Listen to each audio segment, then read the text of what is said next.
नमस्कार, आप देख रहे हैं सैन संदेश। मैं हूं आपके साथ राहुल श्रीवास्तव। उत्तर प्रदेश के जनपद हाथरस में भाजपा एमएलसी रामचंद्र प्रधान का सवता सैन समाज ने किया भव्य स्वागत समारोह। बोले, हमेशा समाज हित में करूँगा काम। विधान परिषद में चुनाव में प्रचंड बहुमत से जीत दर्ज करने वाले माननीय रामचंद्र प्रधान का सवता सैन समाज ने भव्य स्वागत समारोह किया। कार्यक्रम का शुभारंभ जननायक कर्पूरी ठाकुर एवं माता नारायणी के चित्र पर दीप प्रज्वलित कर पुष्पमाला पहनाकर किया गया। कार्यक्रम में आए अयोध्या विधानसभा प्रभारी साकेत शर्मा ने जननायक कर्पूरी ठाकुर के जीवन पर प्रकाश डालते हुए कहा कि भारत की राजनीति में जननायक कर्पूरी ठाकुर बिहार के 2 बार मुख्यमंत्री रहे। उन जैसा कोई ईमानदार नेता हो नहीं सकता। मुख्यमंत्री होते हुए उन्होंने पूरी ज़िंदगी गरीबी में बिताई। उन्होंने पूरे भारत देश में एक मिसाल कायम की।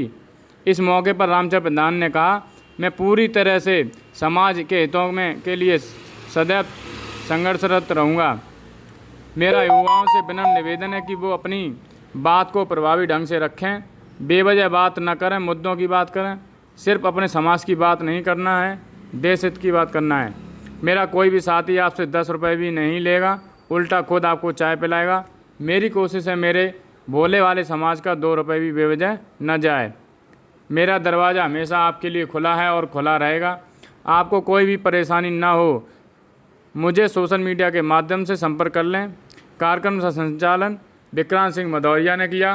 कार्यक्रम की अध्यक्षता दिल्ली से आए राष्ट्रीय पिछड़ा वर्ग के सदस्य सुरेंद्र सिंह बदलिया ने की। कार्यक्रम संयोजक राजेश सत्यम रहे। इस मौके पर सुनीता वर्मा भाजपा जिलाध्यक्ष महिला मोर्चा, कार्यक्रम संरक्षक गणेश नंद, सुभाष ठाकुर, मीडिया प्रभारी सतीश चंद्र, रिंकू ठाकुर, अजय ठाकुर, गौरव वर्मा, गजेंद्र सवासर, डॉक्टर कांता प्रसाद सहित उत्तर प्रदेश व अन्य राज्यों से भी आए सैन समाज के भाई मौजूद रहे। आदरणीय प्रधान जी, आप हमारे जब से देश आजाद हुआ है आज तक हमको मनोनीत सदस्य तो बनाया गया है, चाहे दयाराम सेठ जी को बनाया गया हो या आपको बसपा सरकार में बनाया गया हो या विनोद सविता जी को बनाया गया हो, लेकिन हमारा बहुत बड़ा सौभाग्य है जो आज प्रचंड बहुमत से जीत कर चुनाव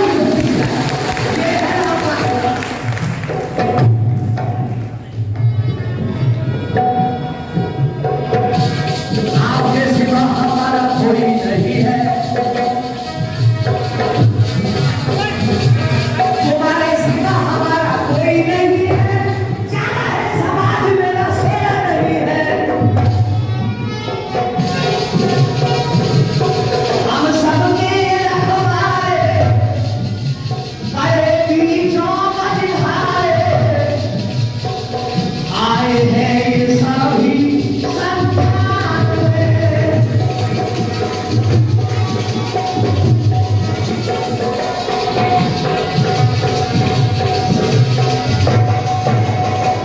बस एक ही मिनट में बात समाप्त हो रही है मेरी।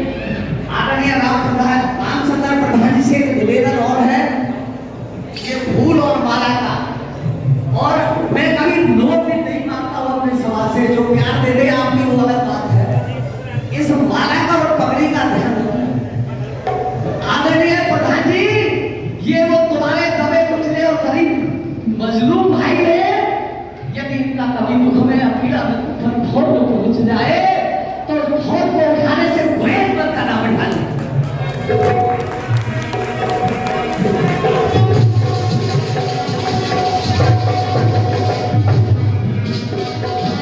हाथरस में तुम्हारा स्वागत सब करते हैं।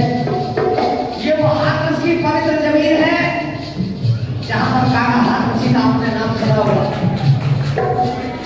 हाथरस में तुम्हारा सब स्वागत ये करते, चरणों में से शीश पर ये माला भी धरते। आपके शीश पर परिवार के मुखिया को पगड़ी दी जाती है। पगड़ी किसे दी जाती है? परिवार के मुखिया को। तो एक बात और कहनी है मुझे रामचंद्र प्रधान जी से, सुनो क्या? एक गीत चल रहा है, और जो राम को लाए हैं हम उनको लाएंगे। और मेरा क्या कहना है? जो रामचंद्र प्रधान को लाए हैं हम उनको लाएंगे। अगर बात सही हो तो जरा तालियों का प्यार। और फिर से प्रधान जी को संसद भिजवाएंगे।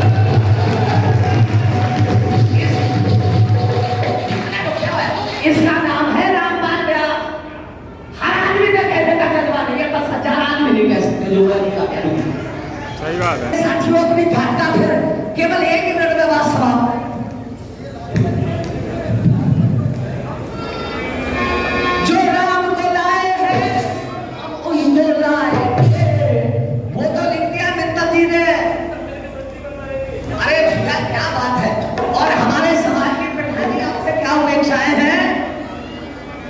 और जो रामचंद्र प्रधान को लाए हैं हम उनको लाएंगे, हम सब मिलकर के, ये सब भाई मिलकर के, कहाँ कैबिनेट में, सेंट्रल गवर्नमेंट की, हम सब भाई मिलकर के मंत्री बनवाए।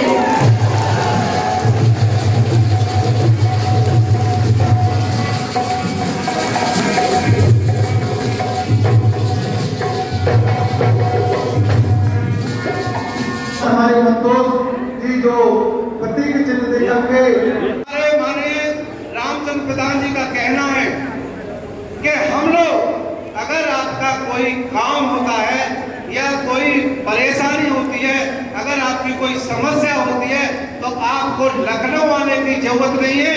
किसी परिस्थितियों में आप लखनऊ आ सकते हैं और आप व्हाट्सएप पर अपनी समस्या भेज दें, फोन कर दें, उस समस्याओं का निदान करने के लिए वो पूरी तरह तक आप लोगों के सब तैयार रहेंगे। हमारे बहुत जुझारू साथी जिन्होंने बड़ी मेहनत करके यहाँ पर सबको इकट्ठा किया, आप सबको यहाँ पर एकत्रित किया। ऐसे हमारे भाई राजेश सत्यम जी, सह संयोजक सुभाष ठाकुर जी, कार्यक्रम मीडिया प्रभारी सविता जी और कार्यक्रम स्वागत समिति के भाई रिंकू ठाकुर जी, गौरव वर्मा जी, योगेश वर्मा जी, अजय कुमार जी, पार्षद देवेंद्र जी, डॉक्टर कामता प्रसाद जी, जानते हम सबको है। और सबसे परिचित मित्रों, आज इस स्वागत समारोह में आए हुए सभी साथियों का मैं स्वागत अभिनंदन करना चाहता। बहुत बहुत आपने हमारा अभिनंदन किया, लेकिन मैं आपका अभिनंदन करना चाहता। बहुत बहुत आपका अभिनंदन। तुम भी चलो, हम भी चले, फिर चल पड़े एक कारवां। अरे इस छवि की बात क्या है, जीत लेंगे आसमां। रामचंद्र प्रधान जिंदाबाद, रामचंद्र प्रधान जिंदाबाद। तो हमारे नौजवान साथियों में जो जोश है, इस जोश को देखिए, क्या एनर्जी जो होती है ना, एनर्जी जिसके अंदर होगी, जिस तरफ लगा दोगे उस तरफ काम, या तो बना देगी या बिगाड़ देगी। तो वो एनर्जी वो सही दिशा में लगे, ये हमारा प्रयास होगा। ये हमारा जो विभिन्न एनर्जी है, बहुत जो हमारे साथी है मधुरा से चल के आए, तो यहाँ पर आसपास जो आए हुए हमारे नौजवान साथी हैं, आज बड़ी खुशी हो रही है। और मैं अत्यंत एक दिन बहुत भावुक हो गया, क्योंकि मैं भारतीय जनता पार्टी में काम कर रहा हूँ। भारतीय जनता पार्टी के लिए जब हमने टिकट की उम्मीदवारी की और किसी कारणवश टिकट नहीं हो सका, तो तमाम नौजवानों ने तमाम तरीके की बातें हमारे दल के लोगों को कही। उनका आक्रोश था, उनका गुस्सा था और हमारे प्रति उनका अगाध प्रेम, और उस प्रेम को मैं शब्दों में व्यक्त नहीं कर सकता जो मैंने आभास किया। ऐसा खैर कोई बात नहीं, समय बदला, सब ठीक हुआ। हमने अपने नौजवान साथियों से कहा धैर्य बनाए रखो, जो होगा अच्छा होगा, अच्छा हुआ और अच्छा होने वाला और अच्छा आगे होगा। रामचंद्र प्रधान जिंदाबाद, रामचंद्र प्रधान जिंदाबाद। तो मित्रों, मैं एक बात मैंने अभी कहा ना कि इस एनर्जी को बनाए रखना है और सही दिशा में लगाना है। बहुत सारे समाजों में, लगभग सारे समाज, चाहे जो समाज हो, सब में एक सामाजिक सम्मेलन होते रहते हैं। सब अपने अपने समाजों में सामाजिक सम्मेलन करते हैं, हमारे समाज के लोग भी करते हैं और हमारे समाज के लोग करते हैं, तो उसमें हमें बहुत जगह मिल जाने का मौका, बहुत जगह हमें बुलाया गया। मैं जाता हूँ, कहता हूँ। एक बार मैं एक वाकया आपको बताता हूँ। है, इतना थोड़ा बहुत पसीना तो भी आना तो यार। मैं जालौन गया था, जालौन में एक सामाजिक सम्मेलन था। तो सामाजिक सम्मेलन में वहाँ पर एक जो जैसे अभी विक्रम मरौलिया जी संचालन कर रहे हैं, उसी तरह से वकील साहब थे, वो संचालन कर रहे थे मंच का। और मंच से बार बार इस बात को वो कह रहे थे, उसमें कई दल के नेता थे तो समाज के, लेकिन कई अलग अलग दलों के नेता थे। तो बार बार अपने मंच से वो सबको कहते थे, निर्देश देते थे कि भाई ये सामाजिक मंच है और इस सामाजिक मंच पे कोई पॉलिटिकल बात मत करिए, राजनीतिक बात नहीं होगी, सिर्फ समाज की बात। भाई कोई बात नहीं, मेरा नंबर नहीं आया तब मैं नहीं बोला। जब मेरा नंबर आया, मुझे बुलाया गया मंच पे, तो मंच में मैं खड़ा हुआ, भैया सबने जैसे आप सबने फूल माला खूब आपने स्वागत सम्मान किया, इतना सम्मान किया जिसको मैं आजीवन याद रखूंगा। उसी तरह से मैंने सबको धन्यवाद दिया और मैं जाके बैठने लगा। फिर कहा साहब आप कुछ बोलेगी? मैंने कहा क्या बोलता भाई, आपने तो पहले प्रतिबंध लगा दिया। मैं एक राजनीतिक व्यक्ति हूँ और राजनीति की अगर बात नहीं करूंगा तो फिर क्या फायदा? क्योंकि अगर किसी भी समाज में जब तक राजनीतिक सोच पैदा नहीं होगी तब तक उस समाज का भला नहीं होगा। इसलिए राजनीति आना चाहिए समाज के हर व्यक्ति, हर नौजवान को। तो वही मैं कह रहा था ना, ये जो एनर्जी है आपकी, इस एनर्जी को सही दिशा में राजनीति में लगाने का काम हमारा है। साकेत बाबू बैठे हैं और हम लगाना चाहते हैं इस एनर्जी को सही दिशा। और जिस दिन डॉक्टर बाबा साहब अम्बेडकर ने कहा था कि जिस समाज को आगे लाना हो, उस समाज के लोगों को अच्छे पदों पे बैठा दीजिए, वो समाज अपने आप आगे बढ़ जाए। मैं देख रहा हूं, अगर उदाहरण के तौर पे आपके क्षेत्र का दरोगा, इंस्पेक्टर आपके समाज का होता है, वो आपकी बात सुने या ना सुने, लेकिन अगर आपको लग जाता है कि वो आपको पता लग गया कि हमारे समाज का है, तो निश्चित तौर से आपकी झिझक खत्म हो जाएगी और आप सीधे उस कमरे में दाखिल हो जाएंगे और अपनी समस्या को कहेंगे। तो इससे क्या होता है? मनोबल बढ़ जाता है। समाज के व्यक्ति जब अच्छे पदों पे होते हैं तो उनका मनोबल बढ़ जाता है, मनोबल बढ़ जाता है। और जब मनोबल बढ़ता है जब किसी का भी, तो अपने आप आगे बढ़ जाता है। अरे भाई, समाजवादी पार्टी के नेता, बहुजन समाज पार्टी के नेता, सबने किसी को कुछ अपने समाज को बहुत कुछ दे थोड़ी दिया, उनका मनोबल बढ़ा दिया, उनका गौरव बढ़ा दिया। क्योंकि साथियों, हमारा भी इतिहास बड़ा गौरवशाली है, हमारे समाज का भी इतिहास बड़ा गौरवशाली है, लेकिन हमारा दुर्भाग्य है कि हमारे इस इतिहास को बड़ी साजिश के साथ मिटा दिया। और जिस का इतिहास नहीं होता वो समाज ही खो जाता है। जैसे इतिहास खो जाता है वैसे समाज खो जाता है।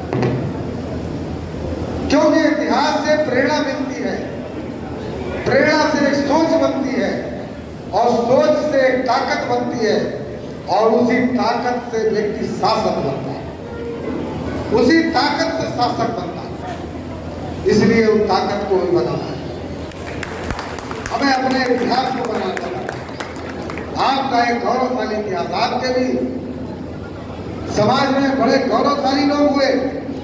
इस देश के प्रथम चक्रवर्ती सम्राट महाप्रभु जी, अभी इसी जमाने में सामंतशाही स्टेट था, राज्य। बेटा जिस समय वो कर्पूरी ठाकुर जी जिस समय इस बिहार जैसे प्रदेश के दो बार मुख्यमंत्री हुए, उस समय तो बहुत ज्यादा सामंतशाही हुआ करती थी, सामंतवादी राज्य था। ऐसे सामंतवादी राज्य में और ऐसे साधारण गरीब परिवार में जन्मे कर्पूरी जी आप यहाँ कल्पना कर सकते हैं कि ये समय जब वो 2 बार मुख्यमंत्री बने होंगे तो उनका क्या संघर्ष रहा होगा, आप कल्पना कर सकते हैं। उनका एक संघर्षमय जीवन था। वो खाली समाज के नेता नहीं हुए। कर्पूरी जी एक जननायक कहलाए, जो सर्व समाज के नेता कहलाए, शोषित पीड़ित वंचित लोगों के वो नेता। आज उन्हीं के शिष्य लोग हमारे समाजवादी पार्टी के लिए, जिनकी प्रदेश में कई बार सरकार रही। एक बार तो मैं सदन में ही था, कोई बोल रहे थे, हमने सुना था कि कर्पूरी जी उनके आदर्श हैं, और जब कर्पूरी जी आते थे लखनऊ में तो नेताजी उनको ट्रेन पे लेने जाते थे, यहाँ तक तो ठीक था। लेकिन बाद में उन्होंने कहा कर्पूरी जी की धोती फटी होती थी, कुर्ता फटा होता था, उसको भी हम लोग उनको दिलाने का काम करते थे। हमने यार बात यहाँ पे बात गलत हो गई। तो साथियों, ऐसे नेता भी हमारे हुए जिन पे हम गर्व कर सकते हैं, गर्व करते हैं, पूरा देश गर्व करता है। उनकी निष्ठा ईमानदारी पे गर्व करता है, उनकी निष्ठा ईमानदारी पे गर्व होता है। उनका एक वाक्य और है, जब वो मुख्यमंत्री थे तो उसी समय बिहार का चुनाव आ गया। ये अपने पार्टी के अगुवा थे। इनके बेटे हैं जो आज की तारीख में राज्यसभा के सदस्य हैं, रामनाथ ठाकुर जी। वो उस समय नौजवान थे, और जब प्रत्याशियों की लिस्ट बनी तो उस लिस्ट में कर्पूरी जी के बेटे रामनाथ ठाकुर का भी नाम लिख दिया गया। कर्पूरी जी के सामने जब वो लिस्ट जाती है, फाइनल होने के लिए लिस्ट जाती है कर्पूरी जी के सामने, तो कर्पूरी जी ने जब पढ़ा अपने बेटे रामनाथ जी का नाम, तो उन्होंने पेन निकाला और जो सबसे ऊपर उनका नाम कर्पूरी जी का लिखा था प्रत्याशियों में, तो सबसे पहले उन्होंने अपना नाम काट दिया और काट के लिस्ट वापस कर दिया। प्रदेश अध्यक्ष के पास जब गई लिस्ट तो उन्होंने कहा, अरे कर्पूरी जी के पास भागे भागे दौड़ के पहुंचे कि साहब आप ही चुनाव नहीं लड़ेंगे तो हम लोग किसके नेतृत्व में चुनाव लड़ेंगे। तो कर्पूरी जी ने कहा कि भाई जब बेटा चुनाव लड़ने वाला हो गया, आपने उसका नाम लिस्ट में दे दिया, तो फिर हमारी कोई आवश्यकता नहीं। ऐसे ईमानदार लोग थे। आज का हो रहा, जिनके नाम पे कई बार सरकारें बनी, जिनके नाम पे समाजवादी लोग सरकार बनाते हैं, उनका क्या हो रहा? पूरे परिवार में ही पार्टी सिमट गई कि नहीं? परिवार सारे पिछड़े, जितने पिछड़े हैं वो कई परिवार में, जितने टिकट सब कुछ वही। तो साथियों, हम लोगों को गर्व होना चाहिए कि हम ऐसे, हमारे समाज में ऐसे महापुरुष बैठे हुए जिनके ऊपर नाच करता है देश। आज मित्रों, नौजवान साथियों, आज राजनीति की शुरुआत करनी है। जिस दिन हमारा समाज राजनीतिक हो जाएगा, ये समाज आगे बढ़ जाएगा।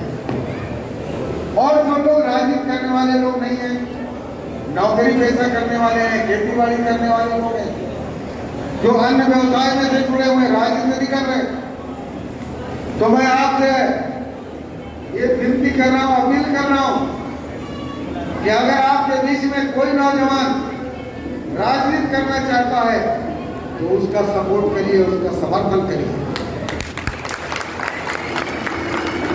क्योंकि अगर वो समर्थन आप करते हैं, वो मजबूत होता है, तो कम से कम उसके अंदर ये साहस तो होगा कि अगर आपके ऊपर, समाज के ऊपर जुल्म ज्यादती हो रही, तो उसकी लड़ाई लड़ने के लिए वो आगे खड़ा हो जाएगा।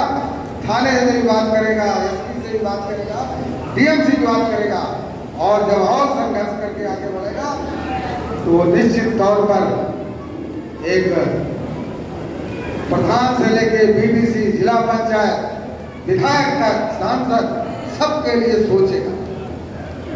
उसके अंदर एक नेतृत्व करने की क्षमता पैदा हो। तो नेतृत्व करने की क्षमता पैदा करना हमारा है। और जिस दिन हम दावे के साथ कह रहे हैं हमारा ये भोला भाला समाज ये नेतृत्व से पैदा कर लेगा, तो निश्चित तौर पर इस समाज को आगे बढ़ने से कोई